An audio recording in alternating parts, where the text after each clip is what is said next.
Science, Grade 8, Chapter 6, Reproduction in Animals. Today we will learn about reproduction in animals.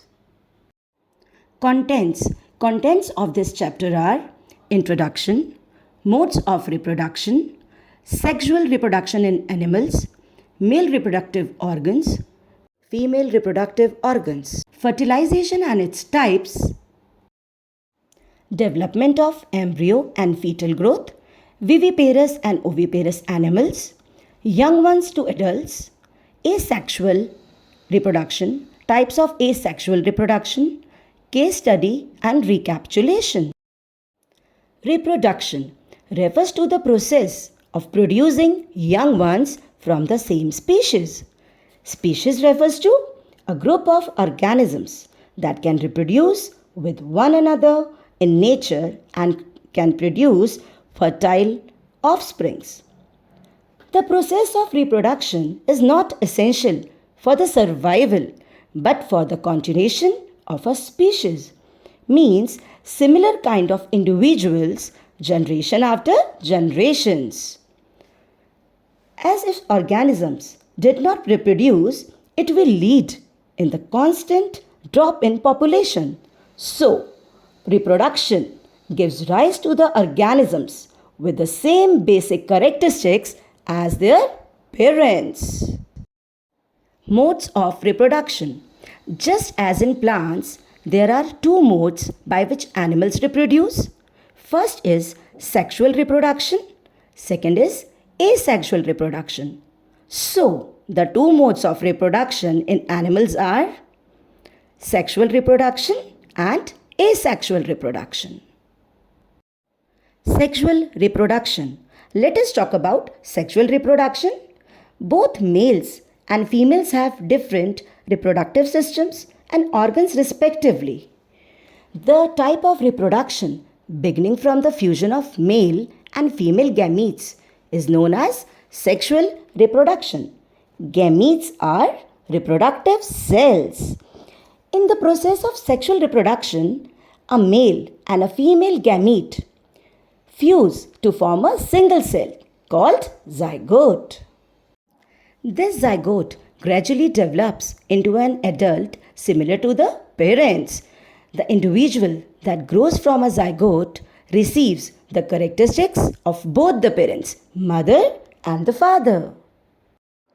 Reproductive systems. Let us now learn about male and female reproductive systems. In humans, male and female reproductive parts are present in separate individuals. Male reproductive organs. Male human reproductive organs contain a pair of testes, singular, testis, two sperm ducts and a penis. The testes produce male gametes called sperms. The sperm duct carries sperms to the penis. The penis is used for ejecting sperms and passing urine. Sperm, male gamete or male reproductive cell. It is unicellular, consisting of three components: a head, a middle piece and a tail. Unicellular means single-celled. It is a motile cell. A motile cell is a cell that can move.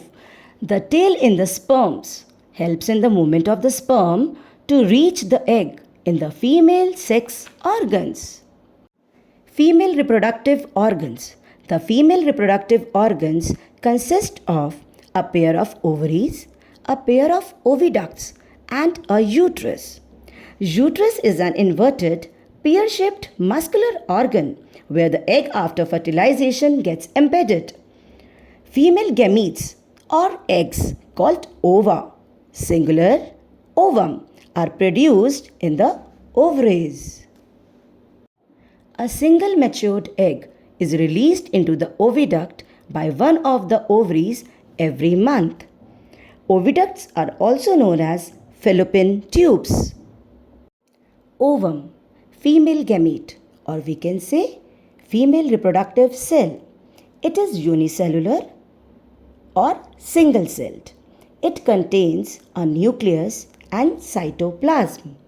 Ovum is a non-motile cell.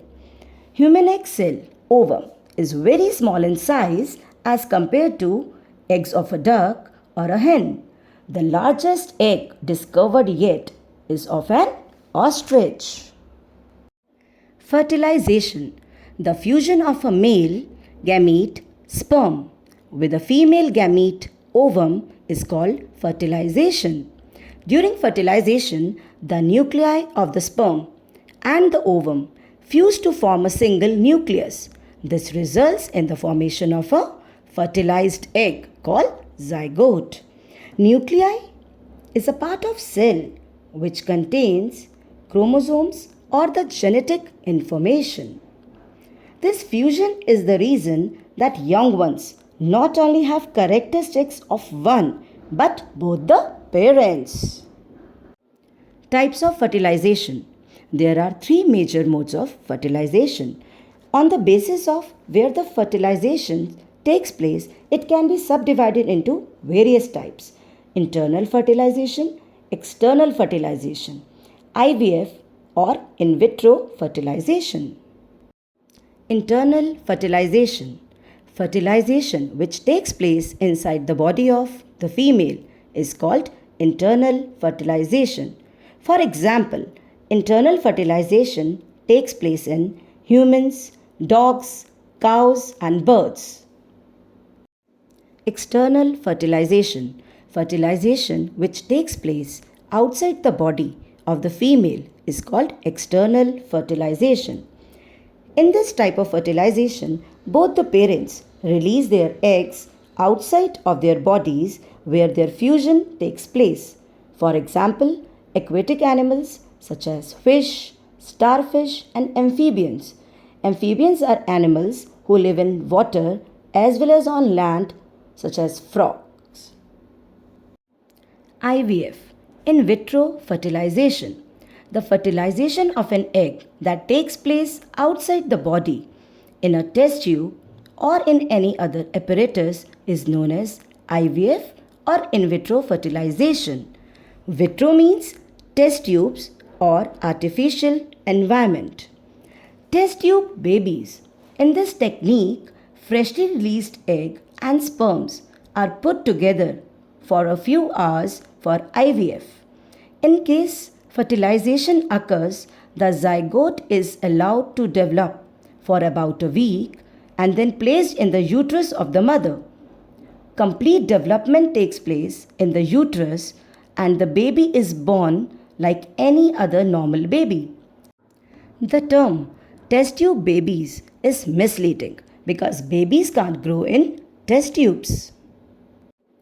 Embryonal and fetal development. Let us now learn how an embryo and a fetus develops. Embryo. Let us now talk about embryo, the stage of the fertilized egg when the cells produced by the division of the zygote begin to form a ball of cells that then form groups that develop into different tissues and organs of the body is termed as an embryo. The embryo gets embedded in the walls of the uterus for further development. The embryo continues to develop, gradually forming body parts such as hands, legs, head, eyes, ears, etc. In these pictures, the journey of an egg cell to an embryo is shown. In the first picture, we can see how an egg after ovulation travels through and gets fertilized in the oviducts, after which the cell divisions takes place and finally the zygote, now turned into embryo, is embedded in the uterus. The second picture shows us how an embryo looks like. Fetus, the stage of the embryo in which all the body parts can be identified, is called a fetus.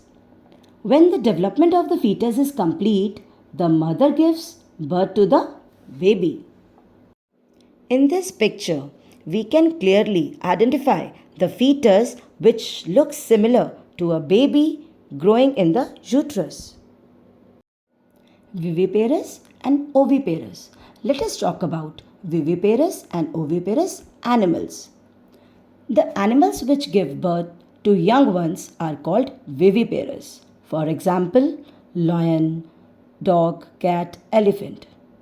And the animals which lay eggs that hatch and give rise to young ones are called oviparous animals. Example, lizards, cows, hen, crow. Oviparous animals can also be understood as egg-laying animals. These pictures represent one example of oviparous and viviparous animals respectively. The first picture depicts a crane with its eggs, whereas second picture depicts a dog with its young ones. Young ones to adults. Sexually reproducing animals start their life from a zygote which develops into an embryo that grows into mature adult. The adult produces sex cells, egg and sperm. The fusion of egg and sperm leads to zygote.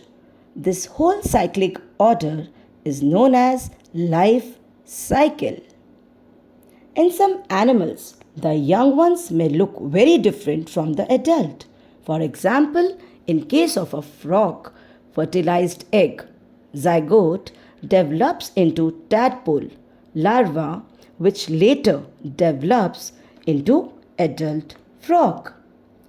This is an image of the life cycle of a frog and how from an egg mass it develops into adult frog.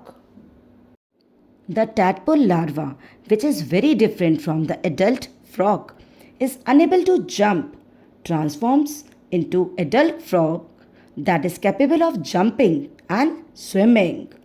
The process of transformation of the larva into an adult through drastic change is called metamorphosis. Like in frogs, metamorphosis is also found in silk moths and butterflies. Life cycle of a butterfly. This is a life cycle of a butterfly. The egg of the butterfly hatches, which grows into a larva of a caterpillar, which further develops into pupa and then finally transforms into an adult butterfly. Asexual reproduction. Now we are going to talk about asexual reproduction. The type of reproduction in which only a single parent is involved is called asexual reproduction.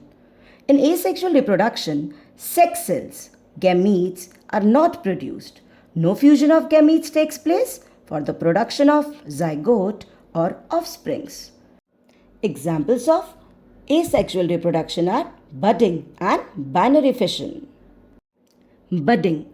In this case of asexual reproduction, the organisms like Hydra develops a bulge called a bud.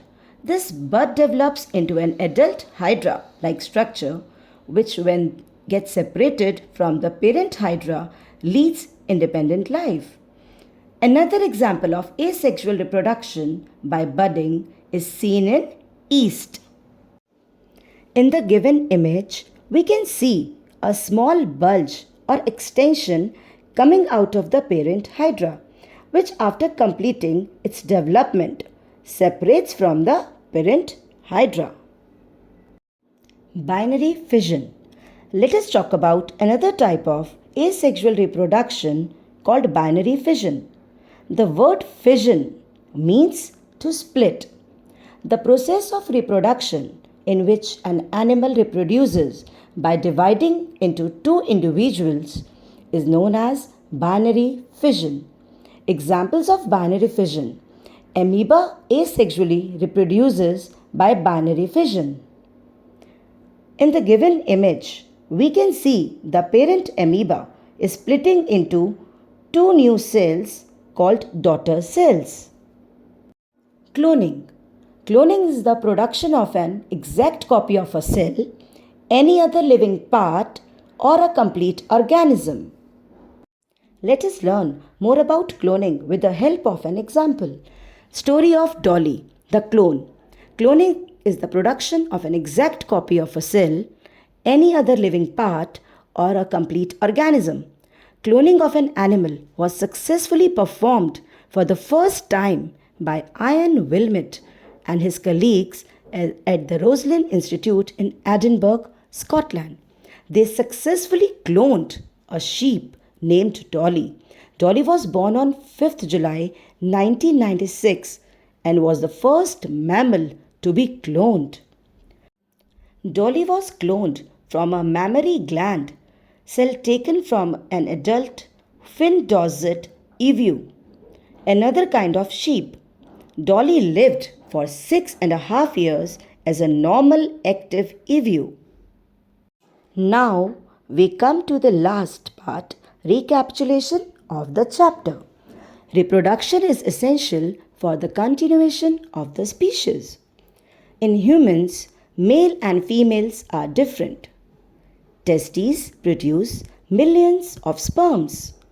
Sperm is a single cell with all usual cell components. A single egg is produced by one of the ovaries every month. Ovum is unicellular in nature. With this, we now are wrapping up our chapter.